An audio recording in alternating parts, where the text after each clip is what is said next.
All right, we'll get started. We'd like to welcome two-time defending champion Rory McIlroy into the interview room at the RBC Canadian Open. Rory, obviously a different venue here this year at Oakdale, but just an opening comment on being back in Toronto to defend your title. Yeah, it's nice to be back. Anytime you can come back and defend a title, sort of wherever that is in the world, it's nice to be able to do that. Obviously, the Sunday last year was, to me, probably one of the best experiences I've ever had playing on tour. Battling it out with JT and Tony down the stretch. Rosie was on course to, trying to shoot 59. There was a ton of low scores. Battling with those two guys and, JT and Tony being two of the best players in the world and, coming out on top. It was really nice to be able to defend a title. And, I felt like the support I got out there was absolutely amazing. And, I'm looking forward to playing in that sort of atmosphere again this week. All right, we'll take some questions out here. If you have a question, we'll get a microphone to you. We'll start with Sean on the left here. Hey, Rory. Yesterday's news, I guess, how and where were you when you received it, and how did it make you feel? So I got a text message on Monday night, I guess, from Jimmy Dunn saying, hey, can I give you a call in the morning? So I said, sure. Jimmy rang me at about 6:30 yesterday morning. We had a chat, took me through the news, took me through the deal, the structure of the deal, what it meant for us, what it meant for the DP World Tour. I learned about it pretty much at the same time everyone else did. It was a surprise. I knew there had been discussions going on in the background. I knew that lines of communication had been opened up. I obviously didn't expect it to happen as quickly as it did. But I really think that, from what I gathered, the tour felt they were in a real position of strength coming off the back of the DP World winning their legal case in London. It sort of weakened the other side's position, and they wwent in there, and the way Jimmy described it, Rory, sometimes you got 280 over water and you just got to go for it. And that's what they did. And I think ultimately, when I try to remove myself from the situation and I look at the bigger picture and I look at 10 years down the line, I think ultimately this is going to be it's going to be good for the game of professional golf. I think it secures it unifies it, and it secures its financial future. So there's mixed emotions in there as well, as there's going to be. I don't understand all the intricacies of what's going on. It's a very what's the word? There's a lot of ambiguity. There's a lot of things still to be sort of thrashed out, but at least it means that the litigation goes away, which has been a massive burden for everyone that's involved with the tour and that's playing the tour. And we can start to work toward, some sort of way of unifying the game at the elite level. Adam on the left. Rory, has over the last day with the different meetings and the conversations you've had with players, has your opinion changed at all? Have you sort of started to see where this is all going, and are you excited about this? Are you optimistic about this? Kind of as you project it forward, what do you? Yeah. So I think the one thing that I think was really misconstrued yesterday was all the headlines were PGA Tour merges with LIV, and LIV has got nothing to do with this, right? I mean, it's the PGA Tour, DP World Tour, and the Public Investment Fund are basically partnering to create a new company. This has gotten, I think that's where I was a little frustrated, because all I've wanted to do and all I've wanted, in the past year from basically this tournament is to protect the future of the PGA Tour and protect the aspirational nature of what the PGA Tour stands for. And I hope that this does that, but, I think with the headlines being merges with LIV, like that's not if you look at the structure of how it's structured down, this new company sits above everything. Jay's the CEO of that, so technically, anyone that is involved with LIV now would answer to Jay. So, you know, the PGA Tour have control of everything. And the one thing as well is, you know, whether you like it or not, the PIF are going to keep spending money in golf. At least the PGA Tour now controls how that money is spent. You know, so if you're thinking about one of the biggest sovereign wealth funds in the world, would you rather have them as a partner or an enemy? At the end of the day, money talks, and you'd rather have them as a partner. Given that the DOJ was already looking into the PGA Tour for antitrust violations and all that, how much of an uphill battle do you think this is going to be to push this through going forward now that the two sides have kind of come together and are operating together here? That's way above my pay grade. I have no idea how the Department of Justice operates. I have not been involved in any of those discussions, and it would be very silly and naive of me to comment on that. All right, we'll go to Lucas right here on the aisle. Hi, Rory. I know it's early, but how does an announcement like this impact tournaments like the Canadian Open, for example, one of the storied events on the PGA Tour? I mean, I feel bad for RBC and the Canadian Open to think about what went on this time last year and then the bombshell that was dropped. I mean, RBC have been one of the biggest supporters of the PGA Tour over the last 10 years. They, you know, this year they're supporting a designated event at Hilton Head. They're sponsoring their National Open. They're pouring tens of millions of dollars into the PGA Tour that the players obviously benefit from. So I feel bad because, you know, being such a great partner and having this stuff sort of dropped on you 2 years in a row is very unfair.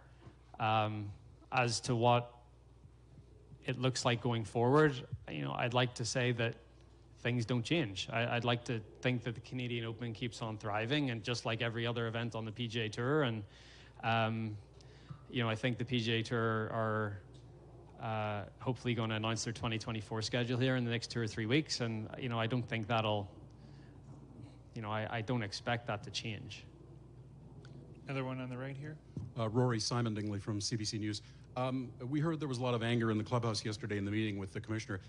Do you still have confidence in Jay Monahan as commissioner of the PGA? Yeah, I do. And look, I've dealt with Jay a lot closer than a lot of those guys have, and from where we were a couple of weeks ago to where we are today, I think the future of the PGA Tour looks brighter as a whole, as an entity. You know, what that looks like for individual players in terms of keeping a tour card and, you know, bringing players back into the fold, and then that, you know, sacrifices other people. That's where the anger comes from, right? And I understand that, and like there still has to be consequences to actions. You know, the people that left the PGA Tour irreparably harmed this tour, started litigation against it. Like, we can't just welcome them back in. Like, that's not going to happen. And I think that was the one thing that Jay was trying to get across yesterday, is like, guys, we're not just going to bring these guys back in and pretend like nothing's happened. Like, that is not going to happen. So I do have confidence in him. I think you ask the people around him that deal with him in a business sense, whether it's the directors of the board of the PGA Tour or the title sponsors that he deals with. I mean, he seems to be a very impressive individual when it comes to business. Second question. I know you and many other golfers were offered substantial amounts of money to join LIV. I was never offered any money. My apologies. Should the golfers who maybe stayed loyal and turned down LIV, should they be made whole financially? I mean, the simple answer is yes. The complex answer is, how does that happen? Mm-hmm. Right? And that's all gray area and up in the air at the minute. But yeah, there's, you know, it's hard for me to not sit up here and feel somewhat like a sacrificial lamb, and, you know, feeling like I've put myself out there and this is what happens. Again, removing myself from the situation, I see how this is better for the game of golf. There's no denying that. But for me as an individual, yeah, there's just going to have to be conversations that are had. Jason and then John on the left. Rory, you mentioned that this has really nothing to do with LIV Golf, but do you foresee you and other PGA Tour players having to play some sort of team events moving forward into the fall, or a series of them? So I think Yasser is so the PGA Tour are already doing their own sort of team thing, right? We're going to do TGL, which is, it's not on a golf course, but it's a team type of event, and it's an entertainment product, and that stuff was already starting to happen, but it was very delineated, right? So you had like proper competitive golf like we're playing this week, and you have more entertainment type of golf that you get more into the team atmosphere, and you bring tech into it, and it's a more made for TV type of deal.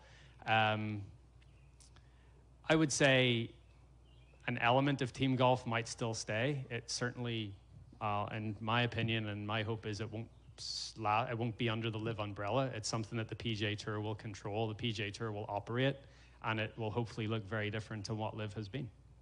Second question, how much of a distraction is this as you try to go and win this tournament 3 times in a row? Yesterday was tough. I think the shock of it, the surprise of it, I wasn't looking forward to this, to be honest with you. But, once we all get done here and you write your stories and say what I say or quote me or whatever it is, I'm going to go to the range and do some practice and try to get ready for a golf tournament. John. Hey, Rory. John Chidley-Hill from the Canadian Press. A lot of fans are upset at this news. The war of words between the PGA Tour and LIV got very heated, and fans got very involved. What do you say to fans who are disappointed in this deal? But it's not LIV. I think that's the thing. I still hate LIV. Like, I hate LIV. Like, I hope it goes away, and I would fully expect that it does. And I think that's where the distinction here is. This is the PGA Tour, the DP World Tour, and the PIF. Very different from LIV. All I've tried to do is protect what the PGA Tour is and what the PGA Tour stands for, and I think it will continue to do that. So, look, going forward, I hope that there's, there may be a team element, and you're going to see maybe me, maybe whoever else play in some sort of team golf, but I don't think it'll look anything like LIV has looked, and I think that's a good thing. Just as a follow-up, I mean, you do see why fans are upset, though. I see what you're saying, that it's not LIV, it's the PIF, but nonetheless, during this back and forth over the past year, at one point, Jay Monahan said a deal like this would never happen out of respect for the victims of 9/11. Obviously, you're not responsible for what Mr. Monahan says, but you can see why this has stirred up a lot of emotions in fans, right? Of course. I said it to Jay yesterday, you've galvanized everyone against something, and that thing that you galvanized everyone against, you've now partnered with. So, yeah, of course I understand. It is hypocritical. It sounds hypocritical. The one thing I would say is, again, whether you like it or not, the PIF and the Saudis want to spend money in the game of golf. It is, they want to do this, and they weren't going to stop. So how can we, the thing for me, and this is one thing that I've always thought about, how can we get that money into the game but use it the right way? And I think that's what this ultimately will do, hopefully. I mean, that's my hope. Got one in the front right over here. Just over here. You've said a couple of times now, maybe 2 or 3 times, if I remove myself from it, and kind of trying to kind of forecast a bit further down the line. But is that a hint that there are bits of you that are still uncomfortable with, you're a football watcher, you've seen the reaction to Newcastle United's takeover over the last year and the Saudi kind of moves in soccer and other sports. Yeah. Is there a bit of you that's still uncomfortable with just how cozy Saudi Arabia and their money is now in golf? Like, a lot of people would see that it controls a hell of a lot of golf. I've come to terms with it. I see what happened in other sports. I see what's happened in other businesses. And honestly, I've just resigned myself to the fact that this is, you know, this is what's going to happen. Like, it's very hard to keep up with people that have more money than anyone else. And again, if they want to put that money into the game of golf, then why don't we partner with them and make sure that it's done in the right way? And that's sort of where my head's at. Got time for a couple more? We got one on the right here, and then we'll go to the back. Thanks, Rory. I'm just wondering if you have any thoughts or feelings or insight as to what this does to the Ryder Cup and the DP World Tour. And I ask that just how it sounds, but also, as you are aware, the European Tour is headed by a Canadian. I'm very aware of that. Very proud Canadian. I don't think it changes. You know, the ruling in that arbitration court was upheld that the European Tour can uphold the rules and regulations and sanction people for leaving the tour, for harming the tour. And again, I think it's a moot point because all those guys have resigned their membership. If you're not a member of the European Tour, you can't play the Ryder Cup. So to me, it's a moot point.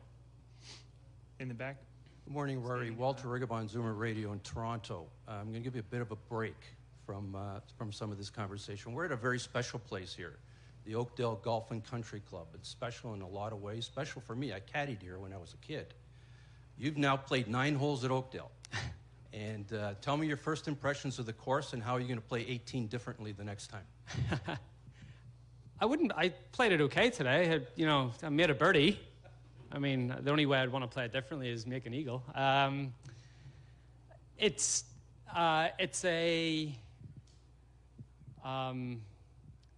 was a couple of greens on that back 9 that were quite severe. So I think there's limited hole locations that you're going to be able to use on some greens. But you have to be very wary of where you put the ball on the greens. You start getting yourself above the hole on some of those greens, it's gonna become very, very tricky. I think it's a good setup. The rough is incredibly thick. It's long, very hard to control your ball out of the rough. I think there's quite a few greens where you can tuck pins away, behind bunkers and stuff. So if you need to get the ball in play and be able to put spin on your ball to get close to some of those holes. So I thought the back 9 was good. I thought it was quite scoreable. There's quite a few birdie chances out there. I've heard that the front 9's a little more difficult. There's a few very tough par 4s on that front 9. And yeah, I mean, thankfully tomorrow I'm starting on the easier 9, so hopefully get off to a good start, and then I'll be playing the front 9 blind, but hopefully Harry's walked it a couple of times and gives me the right lines. Got time for 2 more on the left right here. Rory, welcome to Canada. How are you able to sort of quail a lot of the noise that comes around you? You played great through 3 rounds at the PGA Championship, such a hard course, Memorial in a perfect spot, such a hard course, but anytime you don't win, the perception is like Rory let down, but you're tackling these really difficult layouts and you're putting yourself in a perfect spot. On that note, we have a US Open next week. How familiar on that course? And did you get a chance to talk to Jack yet? Because we picked up on the mic when you walked off 18 at Memorial, he said he wanted to sort of have a sit down. Yeah. Look, anytime that I'm in contention and I don't win, there's no one more disappointed than I am, right? I want to go out there and win golf tournaments.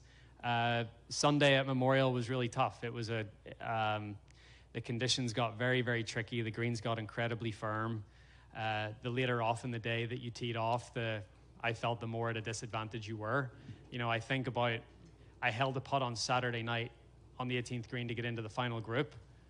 If I had missed that putt, I would have been 5 groups earlier, and I feel like being 5 groups earlier actually would have been a better thing. Just sort of how firm and fast the golf course played as the day went on. So it was tough. I mean, I bogeyed the 2 par 5s on the front 9 with, in really good positions. So, that wasn't great. But anytime you go through something like that on a Sunday afternoon, you learn from it. And, the great thing about golf, and this is hopefully going to be the great thing about golf going forward is there's always next week. There's always next week to right the wrongs from the week before and try to, learn from those situations and do better the next time you're out there. So, look, I was disappointed that I didn't play better on Sunday, but, I've got another chance this week to get myself in contention in a golf tournament and try to win. Now, talking about LACC, I have not played there yet. I'll first, sort of lay eyes on it next Monday, when I get to LA. I've watched some videos on YouTube. I sort of know the look of the course and the topography a little bit and sort of what to expect, but you don't get a real grasp of it until you're actually out there and your feet are on the ground. So I'm excited. I mean, I've got 4 days of, competitive golf to get through here first and trying to win my 3rd Canadian Open. And, that's at the forefront of my mind. But obviously with a major next week as well, I'm looking forward to that. Got time for one more on the left.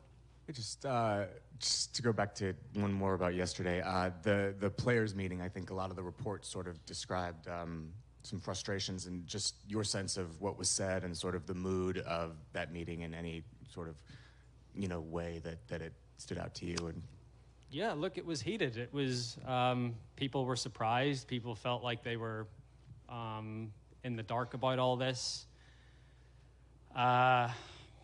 Look, most of the gripes come from the guys that are, trying to hold on to their cards, and they feel like things have already been taken away from them this year with the designated events and smaller fields and no cuts and